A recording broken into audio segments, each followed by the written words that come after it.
Hello everyone and welcome once again to our lecture series on strength of materials. This is our ninth lecture of our first unit, that is of moment of inertia. In the last two lectures we have studied how to find the moment of inertia for T section, and in this session also we are going to find moment of inertia of some other sections. Okay, so today's example, that is example number 15. Now, in this particular example, the section changes, that is the plane is of different type. We'll first go through the numerical and I will explain you after that what is the channel section and all those things. So a channel section has the following dimensions: flanges 50 mm into 10 mm, overall depth 200 mm, thickness of web 10 mm. Find the moment of inertia about x-axis and y-y axis. Okay, so please remember that this is a lengthy example because we have to find moment of inertia about two axes, that is x-axis and y-y axis. Then after that, the first thing we have to do after seeing the example is to draw the diagram. So what is the channel section? So some of you might be knowing what is channel section. For those who don't know what exactly is the channel section, it is the C section. It looks like a C. As we have learned in the last lecture, the T section. Likewise, the channel section looks or shows itself as a C section. Okay, this upper part and this bottommost part are called as flanges, and the center part is called as the web. Okay, so for this first we have to draw. So after drawing we get this. So this is the bottom flange, this is the top flange, and it is the web. So for flanges they have given 50 mm into 10 mm. So as I have explained you during our T section, when it is for flanges, the first dimension is of horizontal style or it is of width, and the second one is of the depth. So our bottom flange is 50 mm into 10 mm and top flange is also 50 mm into 10 mm. Then the overall depth is given as 200 mm. So this is 10 mm and this is 10 mm. So remaining 180 is the depth of our flange. So we will have depth of flange as 180 mm. Okay, and the thickness of web, the thickness of this center portion is given as 10 mm. So we'll write it as 10 mm. Okay, so this is our C section or our channel section. So if I draw one line like this and another line like this, what you can observe over here, here we can find three rectangles. This one is the first rectangle, this is the second rectangle, and this is our third rectangle. Okay, so the breadth of the first rectangle we will denote it as B1, its depth will be D1, the breadth of the second rectangle is B2 and its depth is D2, the breadth of the third rectangle is D3 and its depth is D3. Okay, so accordingly we will write the given values, and again what we have to find, we have to find the moment of inertia about x-axis and y-y axis. So we have to find I-x-x and I-y-y. So we'll write in given B1, D1, B2, D2, B3 and D3, and we have to find I-x-x and I-y-y. Remember over here that we have taken rectangle in this form. So this is our B1 and this is D1. This is our B2, this much is our D2. So our D2 is 180 mm, D2 is 180 mm and B2 is 10 mm, B3 is 50 mm and D3 is 10 mm. Okay, so now we can proceed. First we will find for I-x-x and then we will go for I-y-y. Okay, we can solve this by two types, or there are we can also solve it by three types. There are numerous methods by which you can solve this particular example. I am taking a simpler method. It is of course of length, it of course has a big length, it is lengthier, but you can understand it because it is based on the past experience. Means as we have done in the last examples, that of T section and all those things, the same format we are going to use over here. So to have the uniformity of the formats or the uniformity of the methods, I am keeping the same method. But during explanation, I will explain you what shortcuts we can take. Okay, so please pay your attention. This is going to take some while. Okay, now while solving while solving Ixx, as you can see, there are three rectangles which are placed one above the another. To have Ixx, we will have to find Ixx1 for first section, Ixx2 for second, and Ixx3 for third, and then we have to add all these, then we'll get Ixx. So Ixx is equal to basically Ixx1 plus Ixx2 plus Ixx3. So for finding Ixx1, Ixx2 and Ixx3, we need y bar. So y bar is what? Y bar is the distance of the horizontal centroidal axis of the whole section. That is our xx. It is the distance of this xx from the bottommost part or the bottommost edge. Okay. So here we have a lengthier format. I will first explain you the simpler format. Now, when you look at this Ixx in the figure, you can find that Ixx is at the center. Or if you fold this C section at the center horizontally, then you can find that this C section is symmetrical about its horizontal centroidal axis. Okay, it is similar about its horizontal centroidal axis. So because of that, our y bar we can take directly as half of the total height. Okay, so we can directly write y bar is equal to 100 mm instead of solving all those things. But to maintain the uniformity of the last examples to this example, I am not doing such. I am going to solve by putting the formulas. It might take some time. It will consume the writing space, but to maintain the uniformity, we will go in this way only. Okay, so here y bar is equal to a1 y1 plus a2 y2 plus a3 y3 upon a1 plus a2 plus a3. Remember, till the last example, we have written a1 y1 plus a2 y2 upon a1 plus a2. Why? Because there were only two rectangles involved. But in this particular question, as you can see over here, there are three rectangles. Okay, this one is the first rectangle, this is our second rectangle, and this is our third rectangle. So because of that, we will have y bar is equal to a1 y1 plus a2 y2 plus a3 y3, and total divided by a1 plus a2 plus a3. So a1, a2, a3 are the areas of the respective rectangles. So a1 is equal to b1 d1. So we have b1 as 50 mm and d1 as 10 mm. Putting those values over here, we will get a1 as 500 mm square.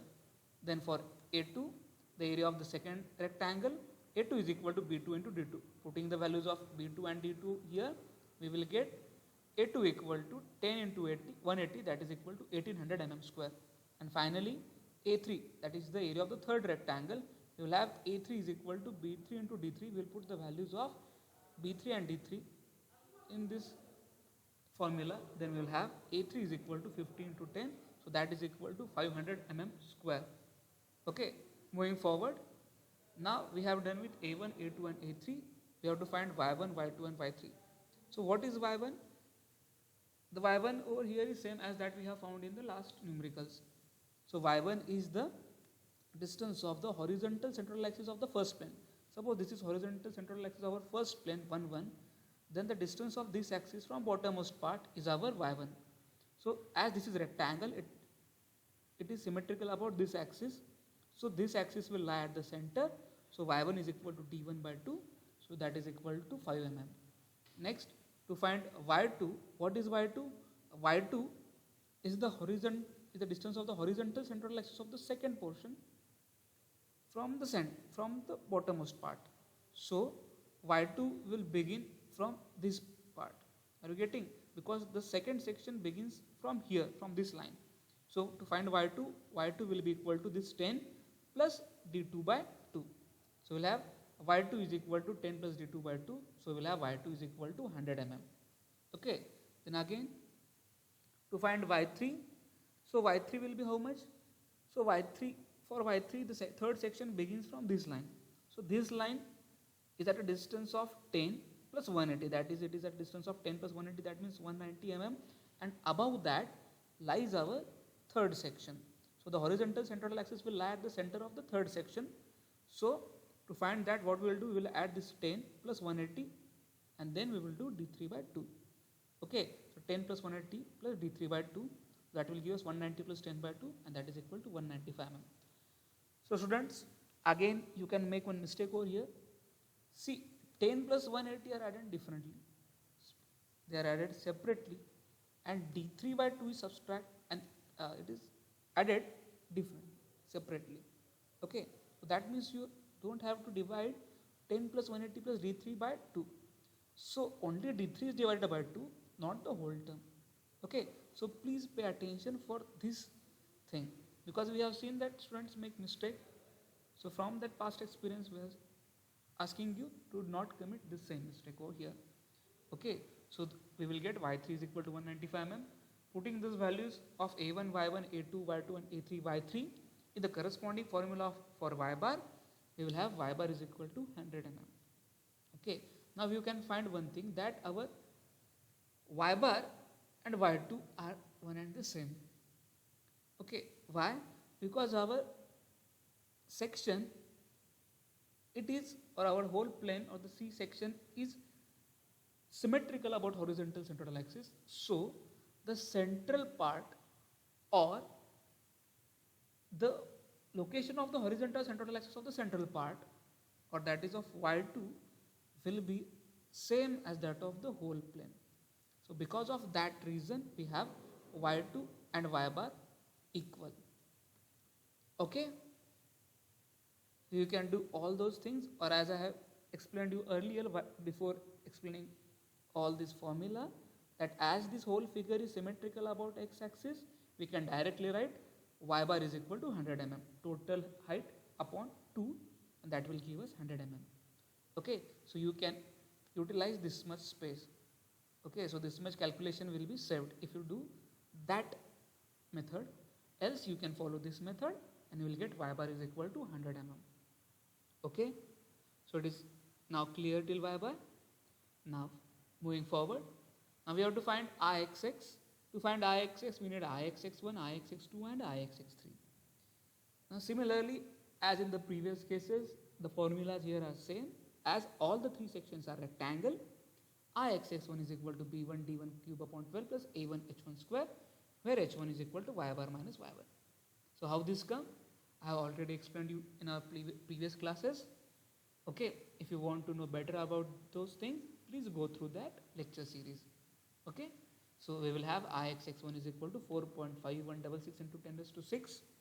Similarly, we will get Ixx2. Now here remember, as y bar and y2 are equal, so 100 minus 100 we will get it as 0. So Ixx2 is directly equal to b2 d2 cube upon 12, because this term will ultimately turn into 0. Why? 1800 into 100 square minus 100 square. So as this becomes 0, anything into 0 is 0. So only the value of this much term will remain for Ixx2. So we will have Ixx2 as 4.86 into 10 raised to 6 mm raised to 4. Okay, so we have found Ixx1 and Ixx2. Okay, then forward, then we have to find Ixx3. So Ixx3 will be equal to b3d3 cube plus a3h3 cube. So putting those values, we will have Ixx3 is equal to 4.5166 into 10 raised to 6. Now again, please pay attention at this Ixx3. How much it is? It is equal to 4.5166 into 10 raised to 6. And see the value of Ixx1. Okay, the value of Ixx1 is equal to the value of Ixx3. Why? Because the first section, that is the bottommost rectangle and the topmost rectangle, have the same distance from our horizontal centroidal axis. As they are equidistant from the horizontal centroidal axis, and as they are equal in size, okay, the flanges, their size are equal as it is given in the question. As the sizes are equal, okay, we will have the moment of inertia about this plane and about this plane as equal.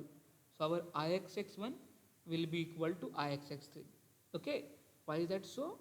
Because they are equidistant from the horizontal centroidal axis of the whole plane and they have the same dimensions. So because of that, ixx1 is equal to ixx3. Okay, then adding this ixx1, ixx2 and ixx3, what we will finally get? We'll get the value of ixx. So we have ixx is equal to ixx1 plus ixx2 plus ixx3, and that is equal to 13.8932 into 10 raised to 6 mm raised to 4. Okay, so we have done with ixx. But only ixx is not asked in the question. They have also asked to find the value of iyy. Okay, so now we have to find the value of iyy. Okay, the same procedure we have to follow to find the value of iyy.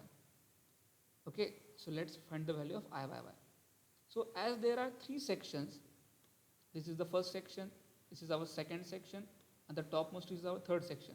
I will write over here section 1, the section 2 and section 3. Now we have to find the value of iyy. Now remember, what is iyy, or what exactly yy stands for? Yy means the vertical centroidal axis.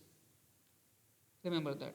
When the question speaks about the horizontal centroidal axis or x-axis axis, it is about the horizontal centroidal axis only, and when it speaks about yy, it is about the vertical centroidal axis. Okay, so here we have to find the relation between all these three planes at its vertical centroidal axis. Okay, so for that we need to find x bar. In case of ixx we are finding y bar, and in case of iyy, remember here we are finding x bar. Now remember here that all the three planes are added to each another. So again here we will have x bar is equal to a1x1 plus a2x2 plus a3x3 upon a1 plus a2 plus a3. Okay, so as we have already found the value of a1, a2 and a3, we will not go for that because we have already found the values of a1, a2 and a3. So we will just try to find the values of x1, x2 and x3. Now what is x1? So we have learned in the previous some 3 lectures before only about this x1, x2 and x3, but again I will try to explain here. Okay, so x1 means the distance of the vertical central axis of the first plane from the leftmost part. Suppose this is the vertical central axis of our first plane.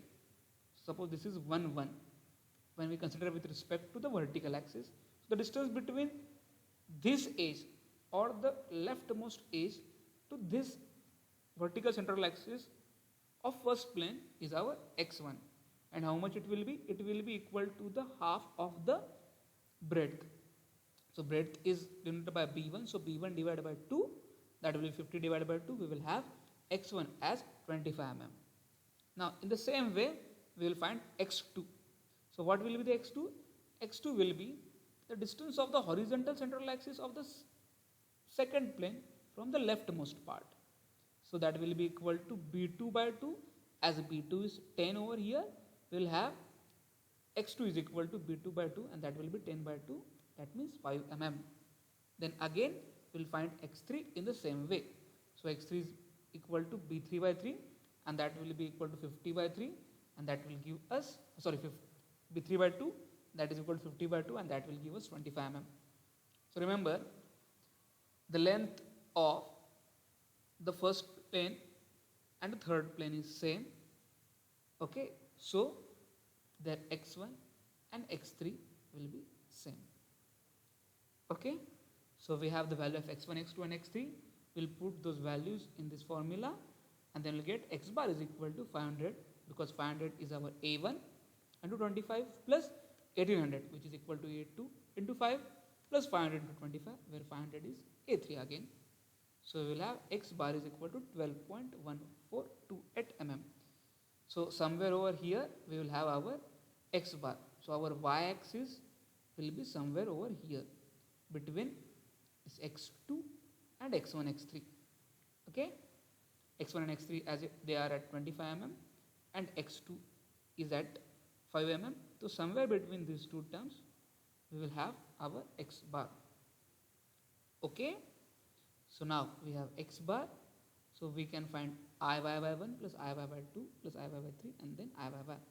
So first we will try to find iy by 1. Now again, what is iy by 1?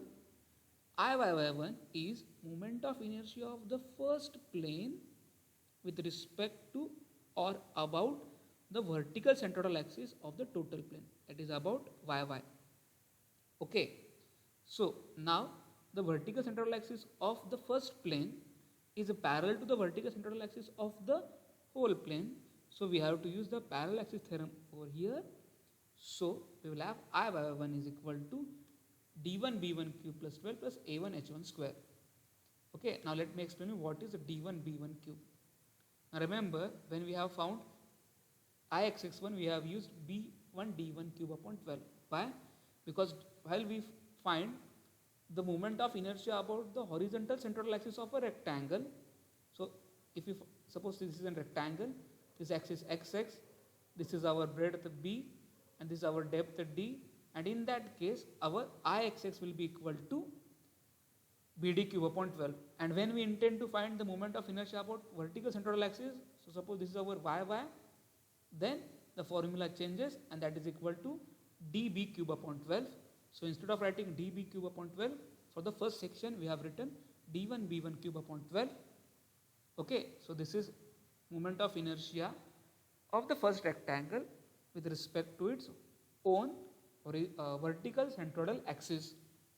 Okay, so this a1 is the area of the first plane, h1 is the distance between the two axes. So h1 is the distance between the vertical centroidal axis of the whole plane and the vertical centroidal axis of our first plane.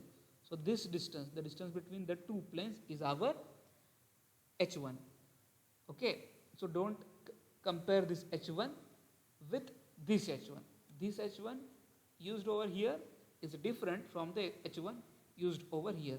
It speaks about the vertical central axis, and the previous one spoke about the horizontal central axis. Okay, so as our x bar is 12.1418, x1 is equal to 25, putting the values of b1, d1, b1 and a1, we will have I by y1 is equal to 186.8204 into 10 raised to 3 mm raised to 4. Okay, in the same way we have to find I by 2. So I by 2 is equal to d2 b2 cube upon 12. Why? Because the second section is also a rectangle. So we have written here d2 b2 cube upon 12 plus a2 h2 square. Again, our second plane or the vertical central axis of our second plane is parallel to the vertical central axis of the whole plane. So we have to use the parallel axis theorem over here. So the distance between these two axes is our h2, and that will be equal to x bar minus x2. So putting those values over there, we will get I by y is equal to 106.8352 into 10 raised to 3 mm raised to 4. Okay, so we have done with I by y1, we have done with I by 2. Now only we have to find I by 3 so that we can find I by at the end. Okay, so what is I by 3? I by 3 is equal to b3 d3 cube upon 12 plus a3 h3 square. Now what is d3? d3 is the depth of third rectangle, b3 is the depth of third rectangle. So the vertical central axis of the third rectangle is parallel to the vertical central axis of the whole plane. As these two are parallel and the distance between them being h3, we will have I by 3 is equal to d3 b3 cube upon 12 plus a3 h3 square, where h3 is equal to x bar minus x3. So h3 is equal to 12.1428 minus 25. So putting this value, we will have I by 3, and that will be equal to 186.8204 into 10 raised to 3. Again, we will find one similarity over here. What? I by 3 is equal to I by 1. Why? Same reason. Their location with respect to the vertical central axis of the whole plane and the dimensions are equal. So we will have I by 1 is equal to I by 3. Okay. So in example, suppose you have such type of question, then you can direct write I by 1 is equal to I by 3 for this particular question or for such type of questions only. Okay, don't dare it for another type of questions, or don't dare it for I section or other sections that we are going to follow afterwards. Okay, so we have I by 3, we have I by 1, we have I by 2. We'll add all these three terms, then we will have I by, and so our I by is equal to 480.4760 into 10 raised to 3. We have put the value of I by 1, we have put the value of I by 2, and we have put the value of I by 3. And then we have added all those terms, we'll get I by is equal to 480.4760 into 10 raised to 3. Okay, so it is quite a lengthy example. Okay, so this question was asked previously in our board exam. I think this was asked during the last syllabus, that is during the G scheme. It was never asked for I scheme due to its length. Okay, but even such, if suppose such type of question comes in your example or in your exam, it will be only for 4 marks. Okay, as we have seen the paper structure, generally moment of inertia, the questions of moment of inertia are asked for 4 marks only. Okay, considering that, remember your Ixx will have 2 marks and your Iy will have 2 marks. Okay, and remember here, the final answer will matter. It will not matter what the value of I bar you have found out or what the value of X bar you have found out. Given its length, the final value is important. The value of Ixx and the value of Iyy are important over here. So please pay attention while solving this question. Don't let your focus shift, because as you know, there is one great proverb or a great saying written when you pass through the road, that nazar hati durghatna ghati. So that can happen when you solve the questions of moment of inertia. Remember, given the length of this question, the time it takes, okay, and all those things, you have to keep patience. You have to look correctly. You have to look at what step you have written previously and what values you are taking in your calci, because we have found many students failing because they are writing here correct, but they are taking the value wrong, or they are trying to, or they forget to take the value of 2 or square, or in case of multiply they do minus or plus. In case of multiply they do any another mathematical operation. This happens in this question because the length is too much for these questions. Okay, so again, as I have told you in our previous lecture also, if you have doubt regarding this question or any other questions in this topic or the topics that we already covered, that is the third topic and the second topic, if you have any doubt, please ask. Please put those questions to our Telegram channel. The link to our Telegram channel is given in the description box. Please go through it. Okay, I hope you understood this question. If not, put your queries there. We will go through it and we will let you know. Okay.